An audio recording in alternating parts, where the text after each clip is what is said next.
Conferenza stampa dei Carabinieri di Agrigento e del Centro Anticrimine, intensificati i controlli verso gli esercizi pubblici interessati alla movida agrigentina. Si è conclusa la visita del ministro Piantedosi e della commissaria europea Johansson. Non vi lasceremo soli. Intanto la polizia effettua dei controlli agli automobilisti, elevando 26.000 euro di multe. Rimpasso al comune di Palma di Montechiaro, entrano 3 nuovi assessori. Inaugurata una mostra fotografica sul Santo Nero, gli scatti di Palamenghe e Cacocciola, nel pomeriggio estemporanea di pittura, curata dall'Accademia Belle Arti Michelangelo. Si arricchisce la lista dei cantanti che si esibiranno al Teatro della Valle di Agrigento, si aggiunge anche Gianni Morandi, previsto per il prossimo 8 agosto.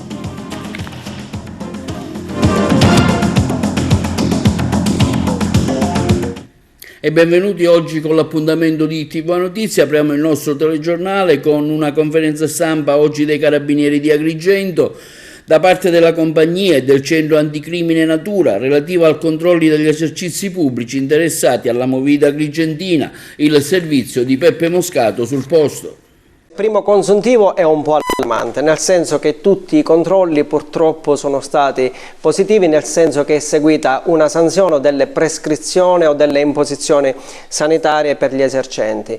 Quindi va aggiustata la concezione della somministrazione degli alimenti in Agrigento e in questo l'Arma dei Carabinieri si rende disponibile a seguire gli esercenti per la tutela del cittadino, per una somministrazione corretta degli alimenti. Tolleranza zero, diciamo, non darei un grado di tolleranza, il rischio sarebbe quello di nuocere alla salute dei cittadini, per cui i controlli proseguiranno, ma non proseguiranno soltanto nei luoghi cosiddetti della movida.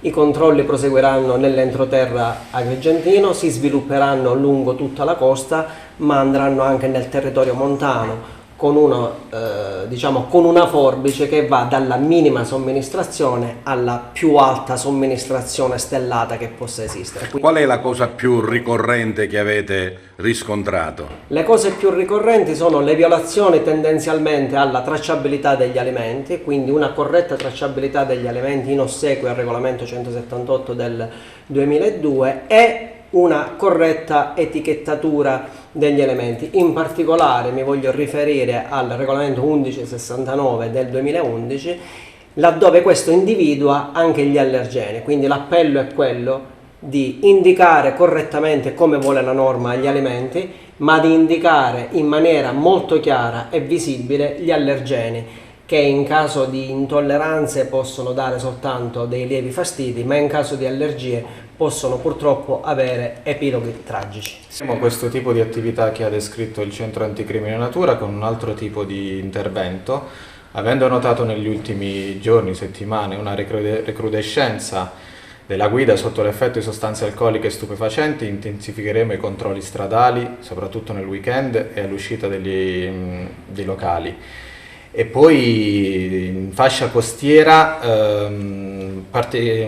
porremo particolare attenzione nei confronti di quei locali che organizzano delle serate danzanti, organizzano delle serate di intrattenimento senza le previste autorizzazioni. È un discorso molto delicato che riguarda principalmente la sicurezza e l'incolumità di tutta la collettività. Quindi quello che accompagno io anche questo invito, i locali che vogliono fare un determinato tipo di serata devono avere tutte le autorizzazioni necessarie, la struttura deve essere idonea a ospitare il numero di persone per cui è prefissata, senza andare oltre, perché poi possono crearsi dei problemi sull'ordine e la sicurezza pubblica. Droga e alcol purtroppo sempre in fasce di età sempre più basse, sempre più giovani. Le fasce giovani cercano sempre di approvvigionarsi di quelle droghe, diciamo, a basso costo, come marijuana, hashish, e purtroppo su Agrigento anche un certo aumento sull'eroina.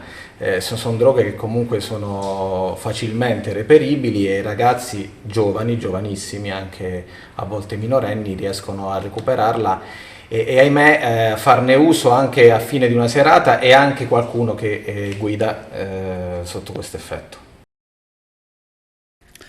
Non siete soli, Lampedusa è solo un transito, non ci sarà un nuovo centro di trattenimento a Lampedusa, il molo Favaloro verrà presto lasciato libero, cercheremo un'altra soluzione. Questo in sintesi quanto dichiarato dal ministro Piantedosi ieri nella visita a Lampedusa insieme alla commissaria europea Johansson, che ha anche ringraziato le forze di polizia italiane per il lavoro incessante che svolgono quotidianamente nell'isola, il servizio. L'hotspot di Lampedusa continua ad esistere con la stessa vocazione attuale, ossia quella di base di transito, questo quanto detto rispondendo alle domande dei giornalisti il ministro Piantedosi durante la conferenza stampa che è seguita alla visita sulla struttura d'accoglienza, una dichiarazione attesa soprattutto dagli abitanti dell'isola che dopo il 7 giugno il prefetto Valerio Valenti, commissario per l'emergenza migranti, facendo il punto sulla situazione dell'hotspot affidato alla Croce Rossa italiana, non aveva escluso la possibilità di creare un nuovo centro di trattenimento migranti proprio a Lampedusa. Non ci sono soluzioni miracolose per risolvere il fenomeno delle migrazioni, ma stiamo costruendo qualcosa che possa consentire una gestione più ordinata del fenomeno che mette insieme aspetti umanitari ma anche di sicurezza. Il Ministero europeo viene qui a Lampedusa e quindi noi lo prendiamo come un segno, si parla spesso un po' di vicinanza dell'Europa anche ai problemi dell'Italia e di Lampedusa, che sono dei paesi di primo arrivo dei migranti, la presenza di ILVA qui ed è una presenza concreta che ha visto la preceduta e verrà seguita anche da atti concreti che la Commissione europea sta ponendo in essere per supportare l'Italia in questo delicato compito di essere paese di primo ingresso, soprattutto di paese che ha una frontiera marittima con tutto ciò che ne consegue, anche nella gestione proprio della frontiera marittima. Quindi io voglio partire da questo ringraziamento. È una sfida molto importante, è una sfida in cui l'Italia vede finalmente l'Europa concretamente al suo fianco, anzi è impegnata in maniera diretta, è una sfida che ci impegnerà nei prossimi mesi e nei prossimi anni, non esistono soluzioni miracolose, diciamo così, esauribili in pochi giorni o diciamo con effetto immediato, ma stiamo costruendo un qualche cosa che possa consentire nel futuro prossimo anche dei nostri cittadini una gestione più ordinata di questo fenomeno che mette insieme tante cose, mette insieme aspetti umanitari ma anche aspetti sicuramente securitari, quindi di contrasto all'ignobile traffico di esseri umani che purtroppo è ancora molto attivo e molto positivo.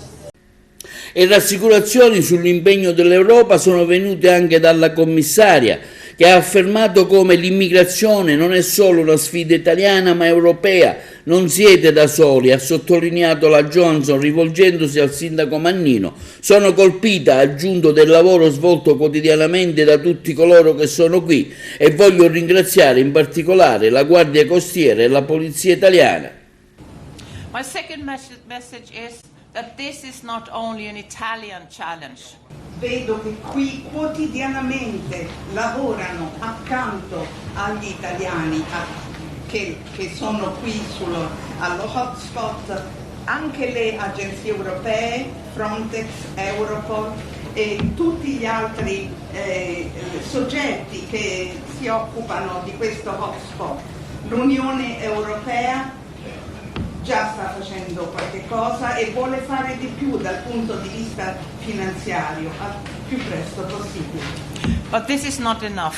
We need a European... Ma certamente non è sufficiente se non supportato da una legislazione europea e qualche settimana fa c'è stata veramente una svolta. A Lussemburgo abbiamo potuto varare una prima parte di una legislazione, un primo accordo molto importante e ringrazio Matteo per quello che ha fatto e abbiamo raggiunto un supporto stabile con qualche piccola eccezione.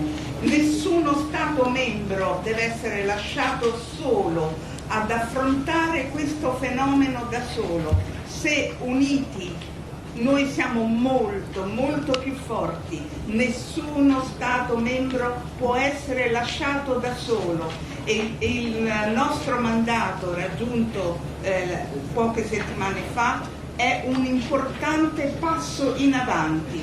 Si tratta di una legislazione solida che ci dà una base solida per andare avanti in questo settore. E sempre sulla materia degli immigrati, operazione di polizia a Messina su dei migranti provenienti da Lampedusa, irregolari, fermate diverse persone.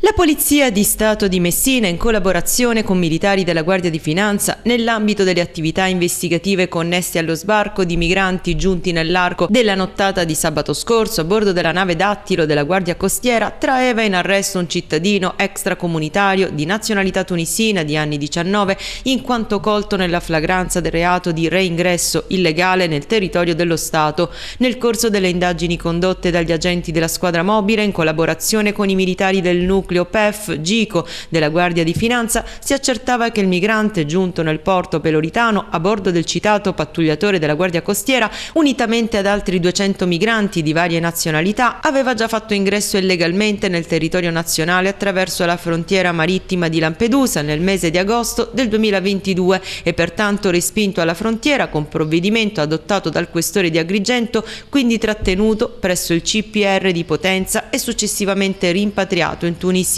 Alla luce delle evidenze probatorie acquisite, atteso che il migrante faceva reingresso illegale nel territorio nazionale, veniva tratto in arresto. Nell'ambito del medesimo contesto investigativo condotto dagli agenti della squadra mobile finalizzato al contrasto del fenomeno dell'immigrazione clandestina, venivano assunte sommarie informazioni dalle persone che erano in grado di riferire circostanze utili a descrivere le modalità con cui si era svolto il viaggio e a individuare il soggetto, i soggetti che avevano indotto l'imbarcazione o che avevano svolto compiti ben determinati durante la lunga tratta compiuta in mare. Si addiveniva all'identificazione dello scafista, un cittadino extracomunitario di minore età che governava il natante dal giorno della partenza dalla località di Sfax in Tunisia fino al momento in cui venivano soccorsi dopo oltre un giorno di navigazione da un'unità navale per essere poi trasferiti a Lampedusa.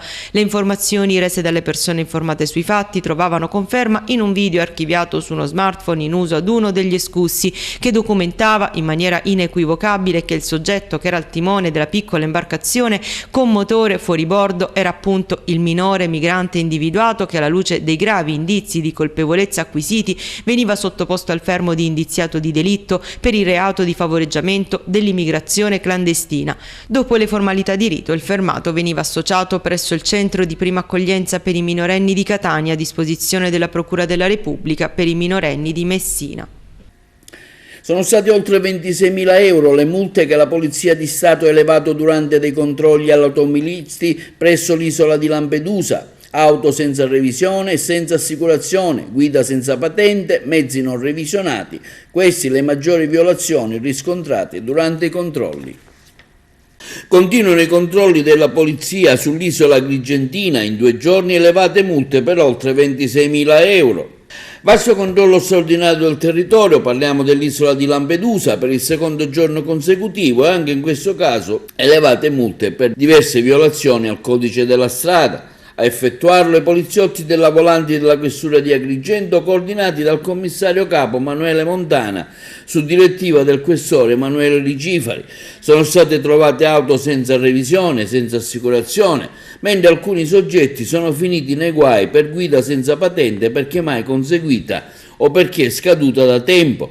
Complessivamente sono state elevate sanzioni per 16.300 euro, mentre il giorno prima erano state per circa 10.000. Sono stati 91 con ANPR i mezzi controllati e 32 nei posti di controllo, 22 le multe per il mancato rispetto del codice della strada, accertate 14 auto prive di revisione, 4 senza assicurazione, complessivamente 6 sequestri e i fermi amministrativi, mentre 5 veicoli sono stati sospesi totalmente dalla circolazione. Al carcere Pagliarelli di Palermo è stato sequestrato un ingente quantitativo di droga, ritrovati nel corso di normali controlli che vengono fatti su quanto viene consegnato ai detenuti dai loro familiari. La droga era cucita all'interno di alcuni capi di vestiario del servizio. I poliziotti del reparto colloqui addetti alla buca pranzi dell'Istituto Penitenziario Antonio Norrusso Pagliarelli di Palermo, coordinati dal dirigente aggiunto Giuseppe Rizzo, provvedevano al sequestro di un ingente quantitativo di sostanza stupefacente. Nei giorni scorsi si presentavano i genitori di un detenuto ristretto presso il reparto denominato Pianeti per fruire del colloquio, consegnando all'ufficio denominato Buca un sacchetto di colore bianco all'interno del quale vi erano dei generi di vestiario. L'addetto alla Buca Pranzi, nell'effettuare un controllo più accurato del pacco in entrata, destinato appunto al detenuto di 29 anni dalle iniziali SM, riscontrava diversi rigonfiamenti lungo le cuciture degli asciugamani, dove all'interno venivano rinvenuti 5 involucri di sostanza di colore marrone, verosimilmente stupefacente del tipo hashish. Il peso era pari a 45,3 grammi, quindi scattava subito l'operazione di polizia, che inizialmente dava esito negativo con la perquisizione personale dei coniugi SM e RS, nonché della macchina di loro proprietà, su disposizione del pubblico ministero di turno, dottoressa Sinatra. Le operazioni di perquisizione venivano così estese anche presso l'abitazione e terminavano dando esito positivo, quindi veniva rinvenuto all'interno di un cassetto della scrivania sita nella camera di pertinenza di SM, detenuto, un tritaerba di colore nero, 2 pipette verosimilmente per l'utilizzo di sostanze stupefacenti, una pinzetta intrisa di materiale sciolto, un contenitore metallico, 5 cartine trasparenti e una sigaretta Chesterfield. Quindi si procedeva al sequestro di un telefono cellulare, diverse SIM, una scheda a memoria, un'agenda di colore grigio del 1921, tutto veniva posto sotto sequestro, un DVR marca Luia. Tutti gli indagati venivano deferiti all'autorità giudiziaria in stato di libertà e in ragione del quantitativo sequestro e in particolare alle modalità di confezionamento appariva evidente che la presunta sostanza stupefacente, una volta introdotta all'interno dell'istituto, sarebbe stato oggetto di cessione a soggetti terzi per un valore commerciale di circa 4.500 euro. E sempre a Palermo si è tenuto un importante forum della prevenzione. Sono 23 le tappe che hanno come comune obiettivo da parte dell'INAIL quello di promuovere nelle regioni l'ascolto, il dialogo sociale e istituzionale, gli investimenti e il trasferimento tecnologico per migliorare i livelli di salute e la sicurezza dei lavoratori. A Palazzo Steri a Palermo il forum della prevenzione sviluppato dall'INAIL, la tappa siciliana del forum, patrocinata dall'Università degli Studi di Palermo e dall'Ordine dei Consulenti del Lavoro, vede relazionare esperti nazionali nel settore della sicurezza sul lavoro di ENI, ST Microelectronics, Unipa e INAIL. La roadmap del forum della prevenzione si articola in 23 tappe ed ha l'obiettivo di promuovere in tutte le regioni l'ascolto, il dialogo sociale e istituzionale, gli investimenti e il trasferimento tecnologico per migliorare i livelli di salute e sicurezza dei lavoratori. Gli infortuni sul lavoro sono sempre troppi, questo non lo si può negare, anche perché ancora registriamo 1000 infortuni mortali l'anno.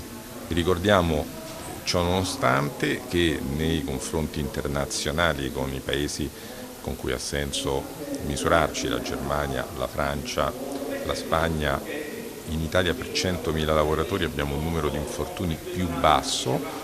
Questo significa che questo Paese nell'arco degli ultimi 20 anni ha costruito un meccanismo di risposta robusto che deve penetrare sempre di più quel reticolato di imprese piccole, piccolissime, pulviscolari, dove infatti si concentra il più alto numero di infortuni gravi, e a questo lavoro, che è una continuità e un rafforzamento di quello che è stato fatto in Italia fino ad oggi e che con le tappe di questo tour cerchiamo di fare, a questo lavoro va aggiunto una seconda iniziativa, che è costruire l'architettura ulteriore per fronteggiare i rischi cosiddetti emergenti, quelli che ancora non abbiamo individuato nella loro specificità e sono legati alle grandi trasformazioni del sistema economico, del mondo del lavoro o della società. Rischio chimico in Sicilia perché? Perché è una delle importanti aziende che sono presenti nella nostra regione è l'ENI, e che ha un importante peso a livello di prodotto interno regionale, e ha un importante peso anche a livello occupazionale sul territorio regionale. La stessa cosa avviene per quanto riguarda i settori elettronici, che oggi è presente qui, per quanto riguarda tutto quello che occuperà da qui in avanti la produzione aziendale sull'intelligenza artificiale, sulla robotica e su quelli che sono gli strumenti che possono in qualche modo migliorare i livelli di sicurezza nelle aziende. Passiamo alla politica con un rimbalzo in giunta a Palma di Montechiaro. Questi nuovi assessori entrano: Rosaria Loggia, lista civica di Palma; Rosario Provenzani, lista civica Costruiamo Insieme; Massimo Giuseppe Amato, lista civica Palma in Movimento. Il servizio. Nuovo rimpasso nella giunta municipale di Palma di Montechiaro. Il sindaco Stefano Castellino ha nominato 3 nuovi assessori. Si tratta di Rosaria Loggia, espressione della lista civica Corri Palma, della quale è prima dei non eletti, quindi Rosario Provenzani, espressione di un'altra lista civica Costruiamo Insieme, e Massimo Giuseppe Amato, già consigliere comunale nella scorsa legislatura e vicino al sindaco Castellino, è primo dei non eletti della lista civica Palma in Movimento. Escono pertanto dall'esecutivo Lucia Vitanza, Salvatore Lauricella e Giuseppe Di Rosa. Rimangono attualmente in carica la vice sindaco Maria Antonietta Lovasco e Miriam Barba. Ringrazio gli assessori uscenti per il lavoro e il loro contributo e l'affetto e l'amicizia che hanno dimostrato, nella consapevolezza che si chiude una parentesi ma non il percorso. Sono certo che i neoassessori lavoreranno con altrettanto impegno per continuare quel percorso intrapreso 6 anni fa. Oggi il sindaco Castellino ha provveduto a distribuire le deleghe: Maria Antonietta Lovasco, vice sindaco, Polizia Municipale, Pubblica Istruzione, Politiche Sociali e della Casa; Miriam Barba, Politiche della Famiglia e del Lavoro, Servizi Bibliotecari, Turismo e Spettacolo; Massimiliano Giuseppe Amato, delega allo sport e Politiche della Salute, Ambiente, Arredo Urbano e Centro Storico; Rosario Provenzani, quella della manutenzione idrica e fognaria, i servizi cimiteriali, l'agricoltura, la caccia e la pesca. Quindi Rosaria Loggia, rapporti tra enti, affari istituzionali e cerimoniali, pari opportunità, attività produttive, mobilità e trasporti. E la FLC CGIL Sicilia ha eletto a Enna la nuova segreteria. Tante le sfide, in particolare la presenza nel corso della manifestazione nazionale del prossimo 30 settembre contro l'autonomia differenziata e per la difesa della Costituzione. Il servizio. Oggi siamo qui ad Enna per eleggere la segreteria della FLC Sicilia, una squadra importante, perché è una squadra che è caratterizzata da un forte radicamento territoriale. La nostra organizzazione qui in Sicilia ha tutte le possibilità per fare uno straordinario salto di qualità e rafforzare i grandi risultati che già ha raggiunto durante l'RSU e con il tesseramento. Abbiamo tante sfide di fronte a noi, alcune sono molto vicine. La prima, sulla quale ho chiesto un impegno a tutti i compagni e le compagne, è il 30 settembre. La manifestazione della CGIL contro l'autonomia differenziata e per la difesa della Costituzione. Chiedo a tutti e a tutte di essere presente in questa giornata. È importante per difendere l'istruzione pubblica, per difendere l'istruzione pubblica statale, per difendere l'istruzione che non può avere delle differenze territoriali determinate da un modello egoistico e non solidaristico, quale quello contenuto nel disegno di legge Calderoli. Tutti a Roma il 30 per difendere la nostra Carta Costituzionale. Ma oggi si chiude il percorso aperto nel Congresso, quindi con la definizione di tutti gli organismi da parte dell'FLC e CGIL Sicilia. È un momento importante anche perché il Congresso, ma anche la fase post-congressuale, ci consegna un quadro di forte preoccupazione che serve rilanciare una grande vertenzialità in Sicilia, soprattutto sul versante della scuola e dell'istruzione.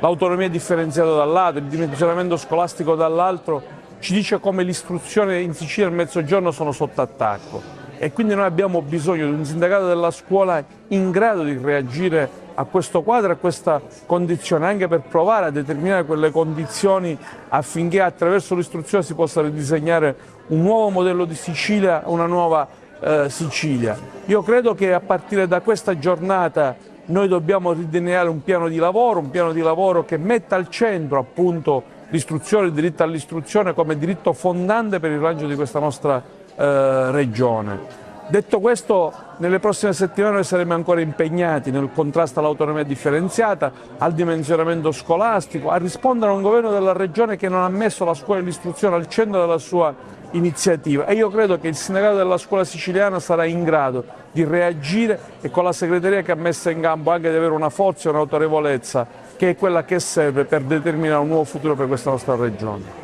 È un momento importante perché una struttura complessa come la Sicilia, per le caratteristiche che ha, per le 3 aree metropolitane, i numerosi atenei e quant'altro, deve essere dotata di una segreteria regionale che deve aiutare a portare avanti quell'azione politica indispensabile, anche per le criticità che caratterizzano la Sicilia e il Mezzogiorno in generale rispetto a temi importanti come l'autonomia differenziata, come il dimensionamento scolastico. Devo dire che la presenza oggi sia di Alfio Mannino che della segretaria generale Gianna Fracassi hanno arricchito il dibattito, le discussioni che ci sono state rispetto a questi temi e anche rispetto agli impegni futuri che ci saranno, perché insomma il confronto con questo governo, con questo ministro non aiuta, ed è indispensabile che ci sia un'azione politica sindacale forte nei prossimi giorni. Inaugurata presso la chiesa di San Lorenzo in via Atenea una mostra fotografica dedicata al Santo Nero, dal titolo I volti della festa, in mostra gli scatti di Massimo Palamenghe e Giuseppe Cacocciola. Ascoltiamo in merito i 2 protagonisti intervistati dalla collega Giovanna Neri. La festa di San Calogero, la tradizione, le emozioni passano attraverso gli scatti di questa mostra fotografica. Siamo alla chiesa di San Lorenzo e gli autori siete voi, Massimo Palamenghe e Giuseppe Cacocciola.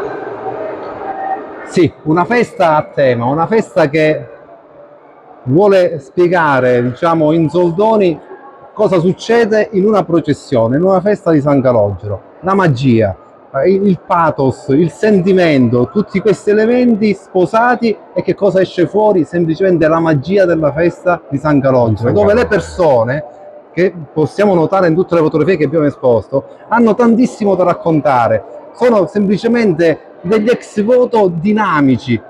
Quindi vediamo queste persone che per motivi molto personali o per una questione di grazia richiesta o per un ex voto già esaudito hanno motivo di essere presenti per dare col cuore la loro presenza, la loro manifestazione in segno proprio dell'amore stesso che ci lega con il Santo Nero. Alle vostre spalle c'è anche un'installazione che si chiama San Calò Manecarusi. Manecarusi, sì. Il San Calò Manecarusi è un detto locale. Cioè, quando si affida una grossa responsabilità a delle persone poco capaci, e questo succede sempre in tutti i contesti, sia familiari che lavorativi, insomma. E io ho voluto interpretare con questo motto agrigentino semplicemente un lavoro che racchiude proprio in una scena, in uno spot, il succo della festa stessa. 4 ragazzini che si ritrovano perché hanno un impegno annuale, quello di portare su spalla San Calogero.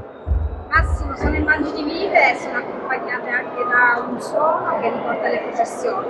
Sì, entrando in questa mostra, attraversate tramite le nostre immagini ed entrate all'interno di questa festa viva e sentirete quest'audio che vi accompagnerà per tutto il percorso delle fotografie.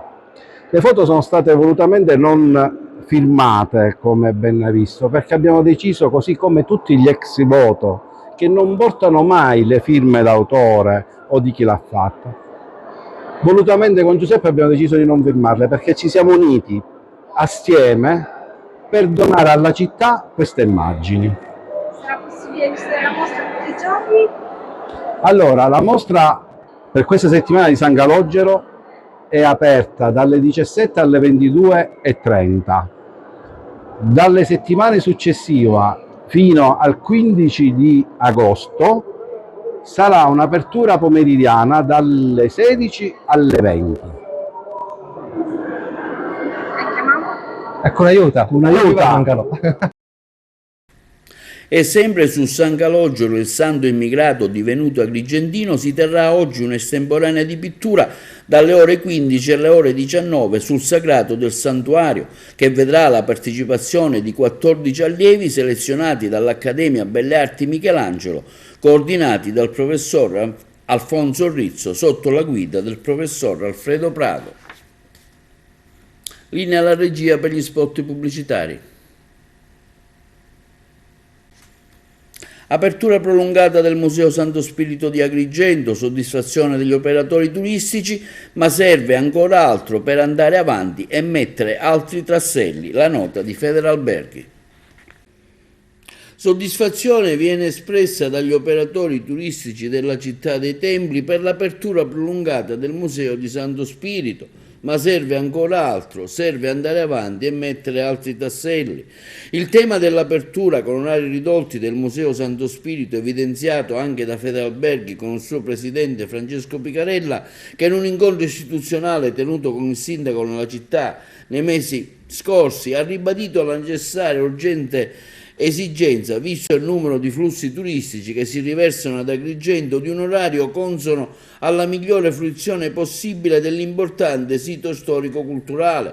Finalmente si apprende che a partire dal 4 luglio, in un'ottica di costruzione dell'offerta culturale in vista del 2025 Agrigento Capitale della Cultura, l'orario di apertura nel complesso del Museo di Santo Spirito è stato ampliato e sarà fruibile da martedì a sabato dalle 9 alle 19, mentre nella giornata festiva della domenica dalle 10 alle 17, con chiusura settimanale il lunedì. Finalmente quella fetta di visitatori di prossimità e non solo, che intendono conoscere e visitare il nostro meraviglioso centro storico e i suoi tesori attraverso percorsi storico-culturali, saranno di certo incentivati a farlo grazie anche ai nuovi orari di apertura del museo.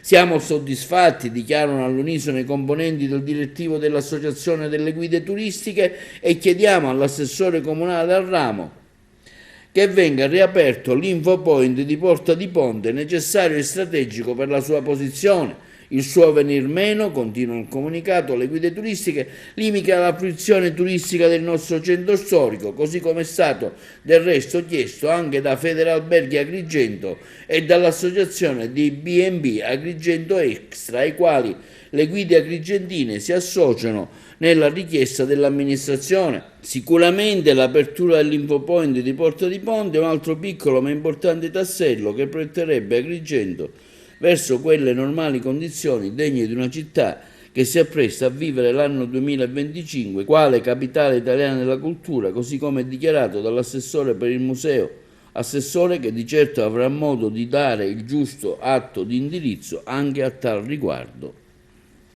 E si è svolta presso il Museo di Agrigento la manifestazione I bambini protagonisti della città, Agrigento Capitale della Cultura, organizzata dall'Istituto Rita Levi Montalcini delle classi quinta A e quinta B del Plesso dei Cosmi, diretto dal professor Luigi Costanza e curata dalla docente Rita Monella.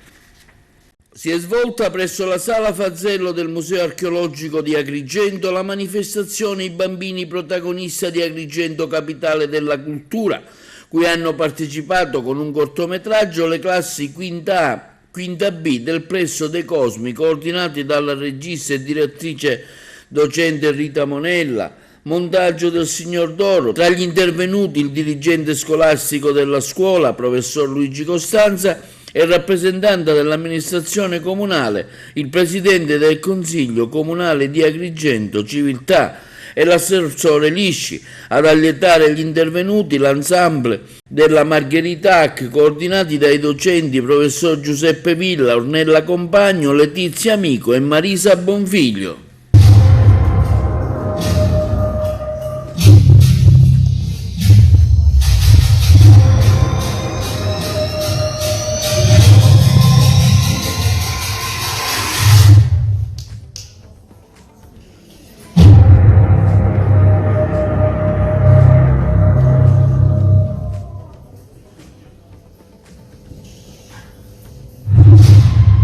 Saluto a tutti i presenti, al Presidente del Consiglio Civiltà, all'assessore Lisci Non è qui presente l'architetto Sciarratta, al quale va il mio personale ringraziamento per averci permesso le riprese e averci fornito questa sala per questa giornata straordinaria. E ai docenti, a personale, collaboratori scolastici, a voi genitori, ma soprattutto lasciatemi dire un grazie, sentimento di gratitudine a questi meravigliosi ragazzi che rappresentano. Voi che siete gli alunni di quella che è la più grande agenzia educativa che ha il nostro paese, dovete essere gli assoluti protagonisti di questo passaggio di cambiamento culturale.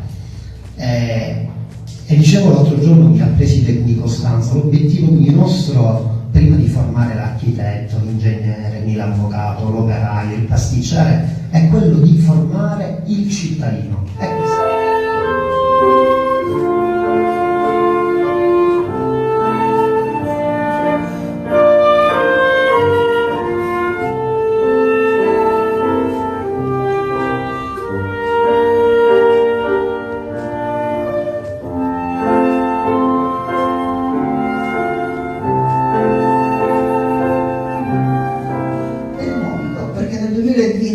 Saremo al centro del mondo, avremo tutti i fari puntati e quindi dobbiamo essere tutti protagonisti di questo avanzamento, di questa preparazione di Agrigento. Tutti dobbiamo cercare di essere consapevoli di tutto quello che c'è.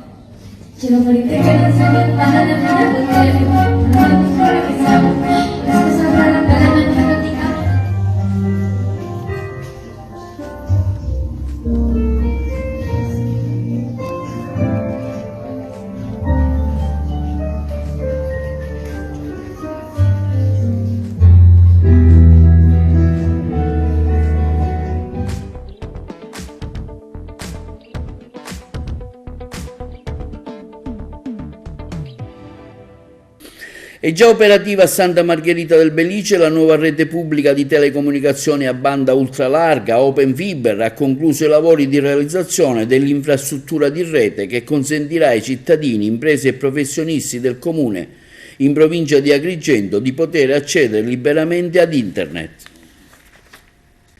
È già operativa a Santa Margherita del Belice la nuova rete pubblica di telecomunicazioni a banda larga. Open Fiber ha concluso i lavori di realizzazione dell'infrastruttura di rete che consente ai cittadini, alle imprese e ai professionisti del comune in provincia di Agrigento di accedere ad Internet con prestazioni efficaci e all'avanguardia.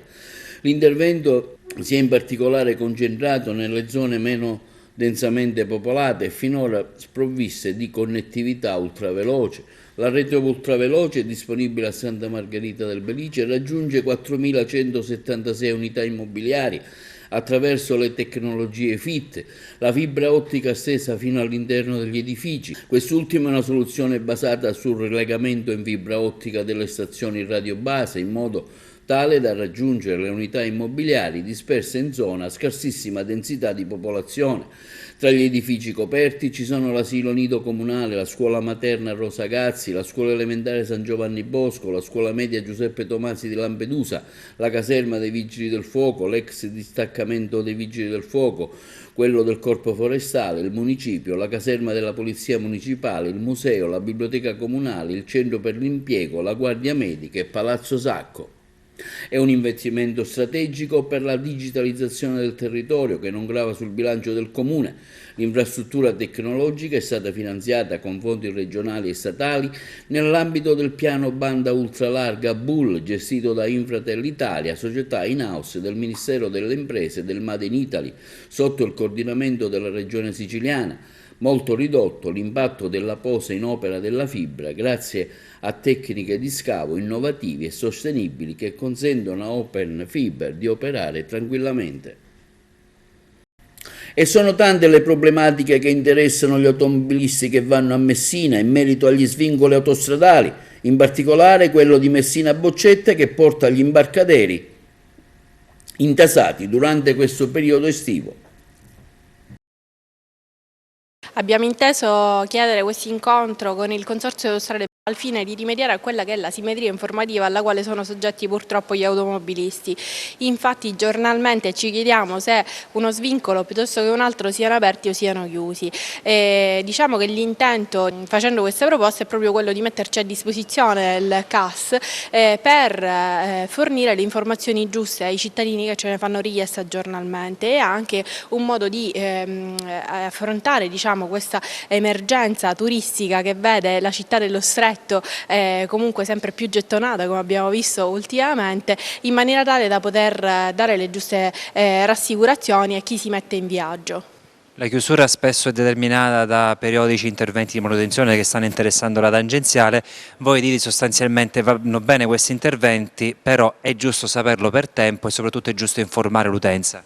Assolutamente, è essenziale informare l'utenza. Abbiamo assistito purtroppo ultimamente anche a degli incidenti che si sono verificati all'interno di quelle che sono le bretelle autostradali di recente apertura, e questo andrebbe evitato ovviamente sapendo prima qual è lo svincolo da prendere ed evitando anche quelli che sono i ritardi causati dalla mancanza di informazione, perché nel momento in cui io mi trovo in autostrada e non so se prendere l'uscita Boccetta, l'uscita Centro o l'uscita Giostra, e il navigatore tra l'altro certe volte mi induce in confusione, questo determina anche un caos che noi intendiamo evitare. E soprattutto pensiamo anche alla stagione turistica, per l'appunto, dove ci sono tante persone che devono recarsi per prendere i traghetti, e quindi questo modo di creare un collegamento tra le istituzioni e i cittadini potrebbe agevolare questo passaggio.